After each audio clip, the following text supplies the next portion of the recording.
Le Fimbu a encore triomphé, les amis.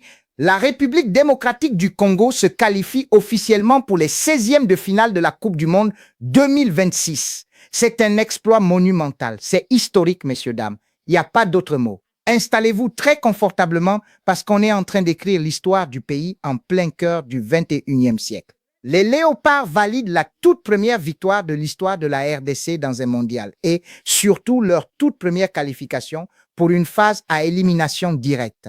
Une soirée gravée dans le marbre qui se solde par un magnifique score de 3-1 face à l'Ouzbékistan. Franchement, je ne vais pas vous mentir, si je devais résumer ce match en un seul mot, ce serait historique. Mais pour Momo, le mot c'est carrément tension.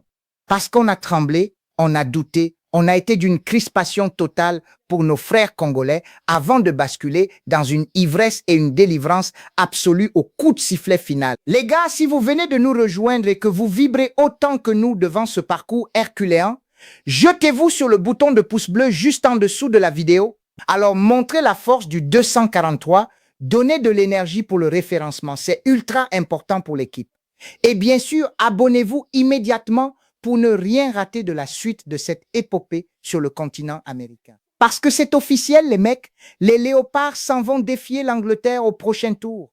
Une affiche de gala, un choc royal face à l'un des immenses favoris de la compétition. Ce n'est absolument pas un bon tirage pour les Anglais. On aura tout le temps d'analyser ça. Mais ce soir, le peuple congolais a toutes les raisons d'être fier de ses héros.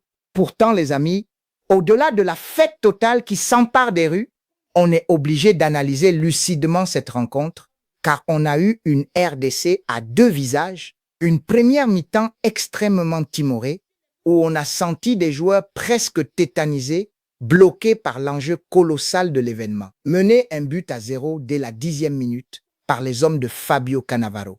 Les Congolais ont mis un temps infini à rentrer dans leur match. Heureusement, la bascule s'est opérée dans les 30 dernières minutes de la seconde période, là où le jeu est devenu totalement débridé, avec un protagonisme fou et une envie d'aller faire mal. Bravo aux Congolais, vous faites un honneur immense au pays et aux anciens qui avaient participé au mondial de 1974.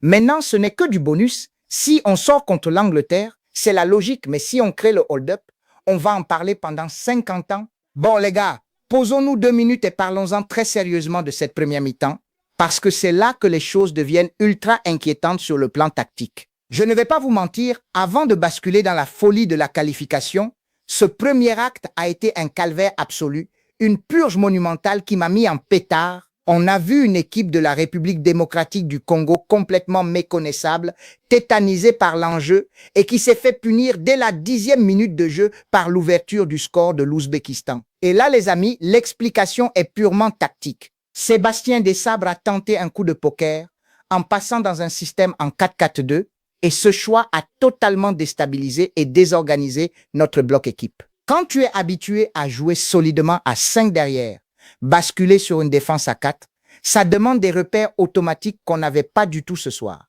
Regardez ce qui s'est passé visuellement sur la pelouse en première période. C'était flagrant. En resserrant dans l'axe, Arthur Mazouakou s'est retrouvé à compenser à l'intérieur à la limite de jouer comme un troisième défenseur central. Mais du coup, qu'est-ce qui s'est passé? Le côté gauche s'est retrouvé totalement libre. Un véritable boulevard abandonné pour les attaques ouzbèques. Et au milieu de terrain, le constat est exactement le même. Les joueurs avaient l'habitude d'évoluer à 3 dans l'entrejeu pour quadriller le terrain. Et là, ils se sont retrouvés à seulement 2 éléments. Tu avais un mec qui jouait un cran plus bas, un autre un cran plus haut. Et au milieu de tout ça, un vide intersidéral. Il y avait un espace béant, une fracture énorme sur le côté droit de notre milieu et sur le flanc gauche. C'était un désert complet, les gars. Et en face, les hommes de Fabio Cannavaro n'ont pas attendu pour exploiter la faille. Les Ouzbékis ont parfaitement identifié ces faiblesses. Ils ont ciblé les écarts énormes entre notre ligne défensive et notre ligne de milieu de terrain pour s'y engouffrer. C'est exactement la même erreur tactique qu'avait commise la Côte d'Ivoire face à l'Équateur lors du match d'ouverture du mondial. L'Ouzbékistan a dicté sa loi, a confisqué le ballon et nous a mis dans les cordes. Pendant près d'1 heure, la RDC a été incapable de construire proprement, incapable de se projeter ou de se créer la moindre occasion franche. On était acculés, étouffés, obligés de courir après le score de manière désespérée. Heureusement que nos joueurs ont un cœur énorme et une résilience mentale hors du commun pour ne pas sombrer définitivement avant la pause. Mais tactiquement, cette première mi-temps de Sébastien Desabre était un naufrage complet face aux certitudes collectives de l'Ouzbékistan. Vous voyez ce que je veux dire, les frères? On a frôlé la catastrophe industrielle. Bon, les gars, installez-vous très confortablement parce qu'on doit parler du tournant absolu de ce match, des performances individuelles. Et là, on a d'immenses dossiers brûlants à poser sur la table. Accrochez-vous bien parce que la bascule de cette rencontre s'est faite sur des choix d'hommes qui mettent la RDC face à ses vérités. On doit ouvrir le dossier de l'attaque, les amis, et dire les choses sans langue de bois. La mascarade a assez duré avec Cédric Bakambu. Je ne veux pas manquer de respect aux joueurs, mais force est de constater qu'il a été tout simplement inutile et inexistant sur le front de l'attaque. Sorti dès la 50e minute de jeu, son match confirme qu'il n'est plus du tout dans le rythme. Et le contraste est devenu totalement saisissant quand les vrais dynamiteurs ont pris les choses en main. Parlons de Yohan Wissa, les gars. Quel match, quel patron! C'est lui qui sonne la révolte à la 68e minute en provoquant ce pénalty salvateur sur une faute du jeune Rouzanov. Un pénalty avec une pression monumentale sur les épaules. L'action la plus stressante de sa carrière, mais Wissa ne tremble pas. Il fait preuve d'un sang-froid glacial pour aller chercher l'égalisation. Et ce n'est pas tout, parce que dans les derniers instants du match, il nous claque un but d'attaquant pur, une frappe enroulée magnifique après un superbe pivot pour sceller le score. Un doublé historique, tout simplement le doublé le plus important de l'histoire moderne du football congolais. Wissa a prouvé qu'il était le grand joueur des grands matchs, le finisseur clinique dont cette équipe a besoin. Et que dire de Fiston Maillet, les amis? Souvent décrié, sous le feu des critiques, après ses dernières sorties manquées, il est entré à la place de Bakambu et il a tout changé. Il nous met ce but de renard des surfaces à la 78e minute, le but qui donne l'avantage et qui qualifie officiellement la RDC.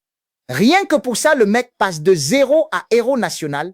On a vu deux ailiers de grande qualité avec Lamine Sipenga et Shadrack Akolo qui ont joué avec un cœur et une générosité incroyable, multipliant les efforts face à la fatigue. Sipenga a montré une personnalité de dingue, provoquant et dribblant sans aucun complexe quand l'équipe était tétanisée. C'est cette mentalité de guerrier, cette résilience mentale hors du commun qui permet à la RDC de renverser un match hyper mal embarqué. Sans oublier Lionel Passy dans les cages, qui nous sort des arrêts capitaux et maintient la sérénité du bloc quand on coulait. C'est grâce à ces cracks qu'on est en train de vivre un rêve éveillé. Bon les gars, on passe maintenant aux choses sérieuses. On plonge au cœur de cette deuxième mi-temps et on va ouvrir le grand dossier tactique du coaching. Parce que c'est là que l'analyse devient ultra brûlante. On l'a beaucoup critiqué. On a mis en cause ses choix au cours de la rencontre et notamment pendant cette première période hyper compliquée. Mais alors là, force est de constater que Sébastien Desabre a eu totalement raison au bout des 90 minutes. Son coaching a été d'une précision chirurgicale et ses remplaçants ont fait un sans faute absolu sur la pelouse.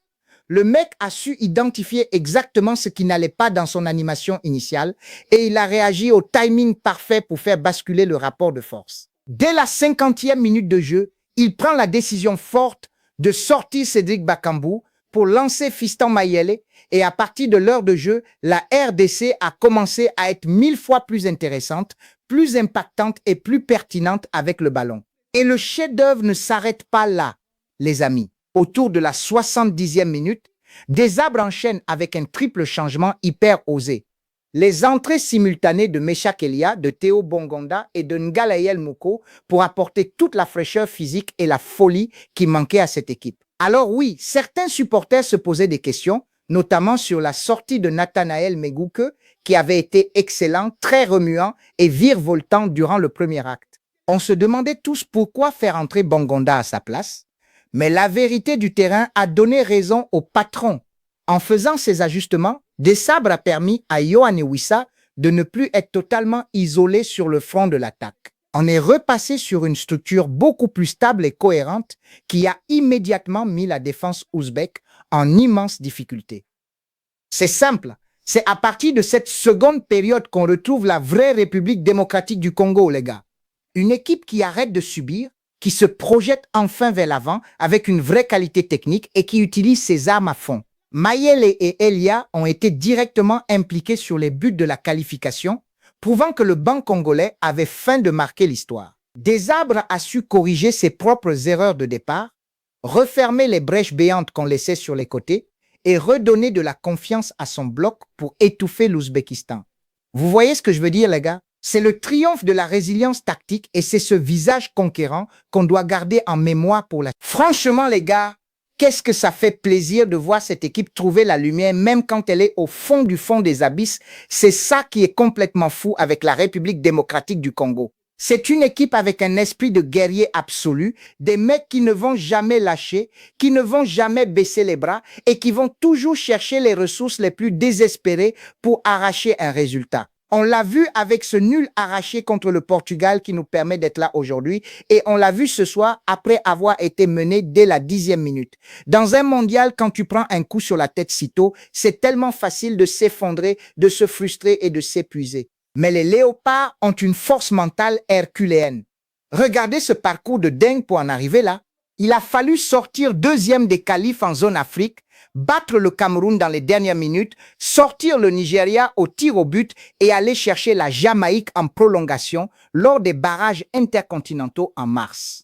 Ce groupe a été rincé physiquement et mentalement, mais il est indestructible.